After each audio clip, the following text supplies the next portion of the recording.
I bought a cleaning cloth the other day and it has sparked both joy and rage. Let me explain. So I got an e-cloth. It came with this absolutely brilliant little leaflet, right? It takes you through the regular stuff. So what is it? How do you use it? How do you look after it? I love this. This is brilliant because it simplifies why we should all buy an e-cloth. Here on the back, I don't know if you can see this. I'm going to read it out anyway. On the back is pure joy for somebody me, who really would love it if people could communicate better and make things interesting, relevant, resonate, be remembered for the right reasons. Here goes. Are you paying attention? So e-cloth plus you plus 1 year equals 4.3 million breaths free from toxic chemical cleaners. £181 saved on disposable cleaning products. 3,000 sheets of paper towels saved from landfill. And 1,068 litres of polluted water saved from waterways.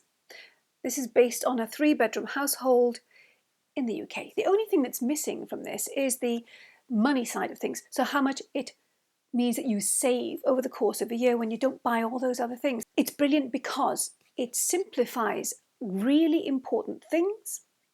It makes it relevant to our daily life. And it sticks in your mind, right? £181. Oh, they did say how much it costs. Silly me. I withdraw my last comment.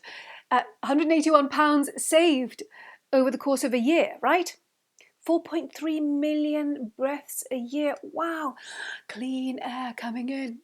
Fantastic. You know, the internal pollution, the pollution that's in our homes is significant and it really affects so much, including our lifespan. Now, why am I going on about this?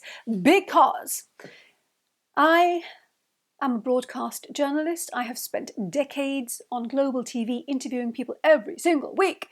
And you know what?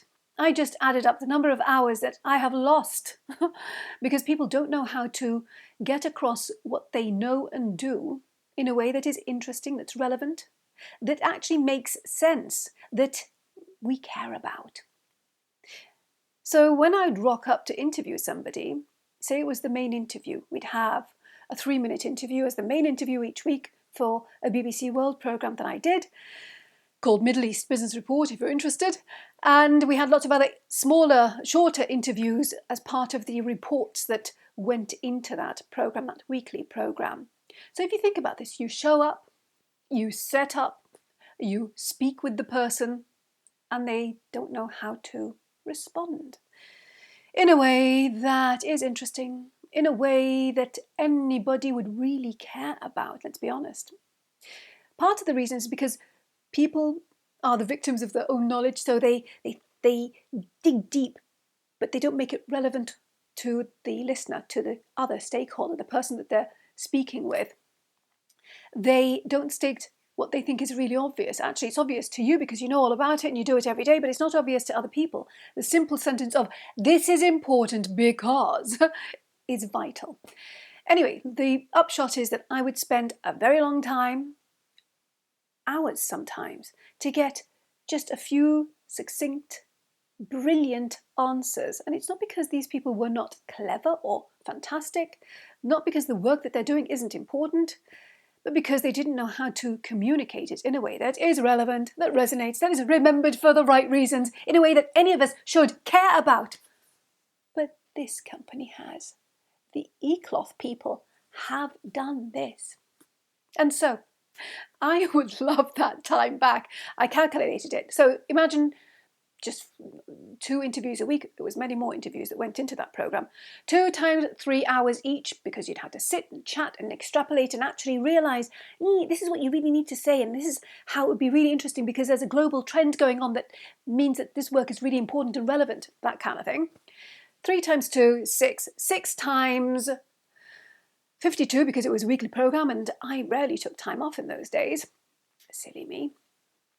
And you start getting huge numbers, right? So really what it boiled down to is if you think in terms of working weeks, it is just shy of 8 weeks a year. 8 weeks of 8-hour days, 5 days a week. Times that by 12 years, which is the lifetime of the program. And we're talking about 1.85 years of my life that has gone training people on the spot and getting them to realize that they need to communicate what they do in a different way. Otherwise, nobody's going to listen. Nobody's going to care. And I did this because I wanted the program to be valuable. I wanted people to be interested in this stuff. It was interesting, but not the way it was being presented. Here's what you can do about it. Don't wait. Do it now. Save hours of your life and somebody else's life, like me. Figure out what it is that you need to be saying, meaning you have something to say, right? How are you going to get it out in a way that is relevant, resonates, remembered for the right reasons? You know, why should people care about what you're saying? That's the big question. Why should they care? I've come to realize that we are not taught these skills. We learn them the hard way. Some people go through the hard task of realizing this in situ and losing years of life. But you lose opportunities, even if you're not a journalist who has to do it over and over again with people. So you lose an opportunity every day, in fact, when you can't communicate in this simple, interesting way. Actually, I can help. I created something called what's it called? It's called the Core Skills Series. And you can find out more by clicking the link. Get to grips with the really important skill of getting across what you need, want, and do so that you don't waste your life. See you next time.